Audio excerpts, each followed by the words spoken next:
Welcome to Bad Teacher Tales, real talk, stories, and advice for teachers and those who love them. Each episode, Skara and Sly bring you the good, the bad, and the what the hell of daily teacher life. If we make you laugh, gasp, or question your career choices, hit like, share, and subscribe. Have a story to share? Link is in the notes. Drop it like a late assignment.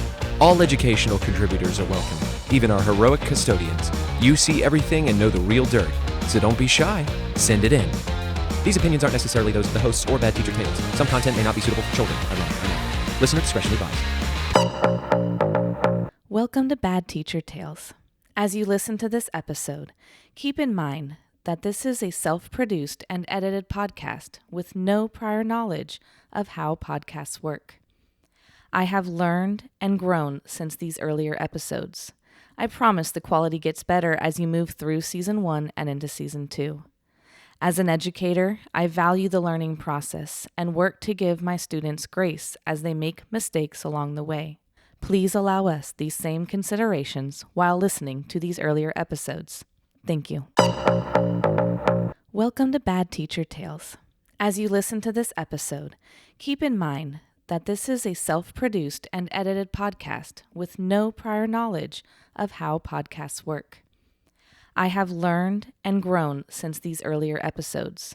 I promise the quality gets better as you move through Season 1 and into Season 2. As an educator, I value the learning process and work to give my students grace as they make mistakes along the way. Please allow us these same considerations while listening to these earlier episodes. Thank you. We had open house the other night. And remember how we were talking the other episode about interpersonal research, otherwise known as stalking? Yes. Okay, so I'm in the middle of my spiel, which is it was slightly different for this period because this class, they're my advanced class and they already had a parent meeting, so it wasn't really the same. We didn't need to go over all this stuff. And So we're just kind of chatting, me and the parents and whatever students had shown up. And in the middle of this, just out of the blue, some kid shows me his phone and says, "Hey, Miss Skara, is this your address?" And yes, indeed, it sure was my address with my full name attached to it on his phone. No. Yes. That's like my worst nightmare. I would be so terrified of that. I've brought Amazon boxes from my house to school because I bought something for the classroom, and I'll just leave the Amazon box on my desk, full address, full name, everything out. And I caught myself one time and I was like, oh, this is a bad idea. Oh my gosh, I'm so glad you said that because I do that too. And I haven't even thought about my address being on there. Although, okay, look, for this kid in particular, and this class, really, it didn't even matter. I did actually confirm it was my address rather than trying to lie.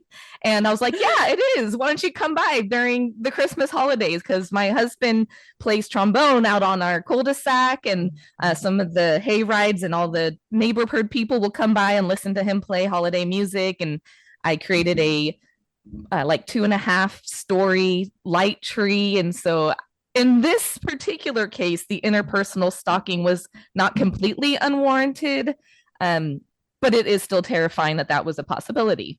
But it was still like, hey, broski, can we not? Right. I'm so cool. I'm so glad you know how to use your resources. Can we do it for the greater good, not for stalking your teacher? Can you please research your character and not my place of residence?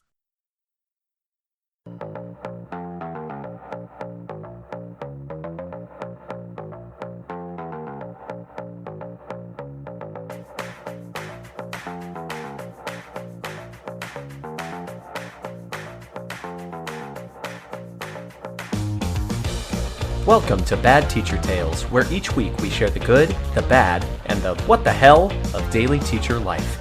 We'll expose workplace woes that range from unrealistic to impossibly asinine. We'll postulate on parental problems and admin antics. We might even learn a helpful tip or trick. And while we may be bad teachers, we will always leave remembering our why. Those beautiful, bright, baffling students. The opinions read in this episode do not necessarily reflect those of the hosts or Bad Teacher Tales. Some language and situations may be unsuitable for children. Ironic, I know. Listener discretion is advised. So, Skara, what do you have for us to start off? All right, Stevie, I've got episode 6 is called Smell My Hand. That is the most terrifying sentence I could hear. This is from an elementary teacher from Houston, Texas. Even worse.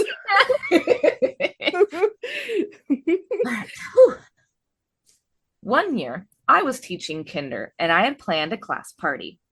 I worked in a relatively low-income area and did not like to ask parents to contribute very much to things when I could afford it. Yep. However, in order to have the party, I needed each kid to bring in $4 to be able to buy enough pizza and drinks and treats for everyone. Most kids bring me in dollar bills, and that's what I expected. I don't really care if the dollar bill has come out of your mama's G-string, but when you bring me a baggie full of coins, I now have to count them. Yep. Okay, so dirty money's okay, coins not so much. Yes. If anybody asks me for help with math homework or counting, I say you are asking the absolute wrong person. You need to go find someone else. That is the worst idea. To me, it's just annoying. Yes.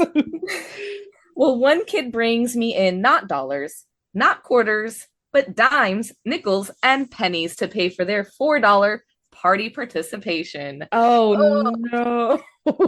Now, if that's all you have, cool, except I'm a teacher and I just don't always have the time to sit down and count $4 worth of dimes, nickels, and pennies. Yep. No one does. No one does. So that would be the time I'd been like, okay, this is going in my purse and digging out $4, and those dollar bills are just going in the pile because I don't have time to count. I don't have time. I'm just trading and hoping that it's all there. It's all there. So a week later, I finally get a chance to sit down and actually count the money. I dump it on my desk, and as I start counting it out, I'm like, what are these flecks mixed in with the coins? Oh, no. I look a little closer, and they appear to be tiny pieces of dark green dried leaves. Uh-huh. Okay. Now, kids do a lot of weird things. Mm-hmm. My original thought is they found a pretty little leaf that they liked, threw it in the bag, went on about their business, and it got crunched up until I realized it smelled. And I leaned in and smelled it as one does. It is at this time that I realized I am familiar with this particular smell. Yeah, and it has nothing to do with leaves or money. Nope. Actually, it might have something to do with money, but a little bit with the money, but in a different way. I'm like, please tell me this parent did not take their weed bagging in order to send change to school with their kindergartner to pay for a class party. Yes. I was hoping that's not where it was going, but I had an inkling. So now I'm at work at one of those schools that have a police officer full-time on campus. I think they all do now. Yes. Unfortunately, it's the thing. It's an unfortunate that we need it. That's what I should say. So I mosey on down to his office and I asked him, can you please smell my hand? Because I am so bewildered with what I just encountered that I'm not even thinking straight. And he is like, there is no way in hell that I'm going to smell your hand. I am the police officer. No, I'm not going to smell your hand, weirdo. Get away from me. How about we don't talk anymore? Yeah. So I told him, no, I don't mean it in a gross way. Can you smell my hand and tell me if it smells like what I think it smells like? Again, he says, no, I'm not going to smell your hand. At which point I had to rephrase that I'm pretty sure someone just handed me a bag that had weed in it. Can you please smell my hand and tell me if that is weed? He's like, oh, okay, now I'm going to smell. And I'm like, okay, great. Thanks for making this whole exchange way more awkward than it really needs to be. I love it so much. Oh my gosh, I can feel myself doing this, and I can feel that panic and uncomfortable awkwardness, because this is my brain works similarly where I'm just on a mission. This is what I need. I'm going to tell you to smell my hand because I understand why I need you to smell my hand. Why don't you? Why don't you get it? Hello. He's like, yep, that's weed. What have you been up to? I'm like, no, it's not mine. Don't play this game with me. Oh my God. I said, I've never smoked in my life, but I have happened to encounter this particular smell before, and I recognized it.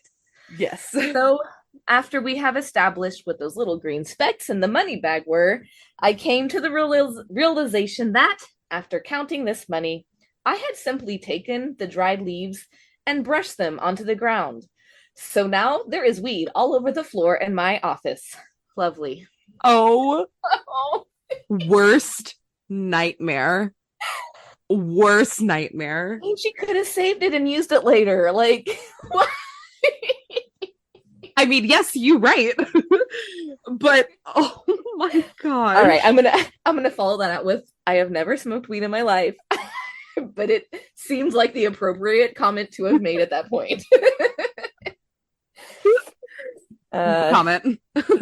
Yeah, my admin's like, okay, random drug tests. So my next step is taking the baggie with whatever I could scrape off the ground to my principal and be like, hey, I got a gift for you. And I sat that bag on his desk. He confusedly asked, what, a bag of change? Thanks. And I'm like, nope, go ahead and smell it. And he's like, I don't think I want to. And I'm like, but you're going to, because you get to deal with this. That's right. So he opens the bag and says, oh my God. And I'm like, yeah, I don't know if you have to call CPS or what you need to do about this, but have a great Tuesday. Bye. Oh my gosh. Well, it's because, like, the kid, they're elementary. Like, they don't understand. The kindergarten, they don't understand what's happening, Like, I don't. Oh my Lord. They're just like, thanks, Ma. Here, I'm going to go pay my teacher. Or maybe they just found a baggie and collected some change. I was going to say, maybe they just found a baggie, like, on the coffee table, and they were like, let's go. That's not better. In that case, CPS would need to be called. In my brain, I am imagining that this child had to rummage on the third-story cabinet to look in the very back to find the baggie that happened to have remnants of weed in order to go and collect the change out of the couch and take it to school. And that makes me feel a lot better when I imagine it that way. Hey, Stevie, you got a why we do this for us? I do. Okay, so this is from a middle school theater teacher from Houston, Texas. Okay. This starts off with, I used to teach theater at a Title I school, a school that has a high percentage of students who qualify for free or reduced lunch based on their parents' income. For some context, a large amount of these students are latchkey kids, and while I wouldn't say their parents don't care about their education, they aren't very involved in a voluntary fashion. Well, I left to go on maternity leave towards the end of the school year and knew I wasn't coming back. It was hard to say goodbye to my top class since most of them I taught 2 or 3 years in a row, and we had created the best little theater family. Fast forward about a year and a half when one of my students from this family asked if I could meet her for dinner one evening. I don't remember if she emailed me or used the communication app we used during the school year. That's important. Of course, I agreed. Well, I show up, and it isn't just the student who contacted me. It was the entire class. That's so sweet. Almost every single one, like maybe 2 out of the 35 couldn't be there. Oh. These kids had contacted every member of our class, arranged a time and date, set it up at the restaurant. It says restraint. It set it up at the restaurant, then invited me and my co-teacher for the surprise reunion. To say my heart was full that day would be a gross understatement. It carried me forward for a long time, and on particularly rough days, one glance of the picture we took that day, which hangs behind my desk, reminds me of why I do this job. This right there, that's why we do it. It's truly. Oh, well, this one reminds me of one that I can send in anonymously. But oh, I love that so much. Just It the really amount is. of effort and planning and Yeah. really shows that the value. It's the value, and I hope this also makes parents realize that when your babies are in our classroom, like they're our family. Like we're taking care of them. I mean, I spend more time with them during the year than my own children, it seems like. Exactly. I mean, I Exactly. don't, but it feels like it sometimes. It feels like it. Oh, I love that so much. That made my heart so happy. Thank you for joining today's episode of Bad Teacher Tales. If we made your day slightly better, or your job seemed slightly less absurd, hit like, share, and subscribe. Your support keeps us caffeinated and somewhat functional. Want to share your story anonymously? The link in the notes is open 24/7, something your planning period can only dream of. Just kidding, those don't exist. Stories from all corners of education are welcome. Anyone who witnesses the madness and magic, we want your tales. Follow us on Instagram and TikTok at @BadTeacherTales to drop your tales, memes, and coping strategies. Got suggestions, comments, questions, or topic ideas? Email us anytime at badteachertales@gmail.com. Unlike Teachers on Fridays, we actually read them. See you again soon. Try not to quit before then.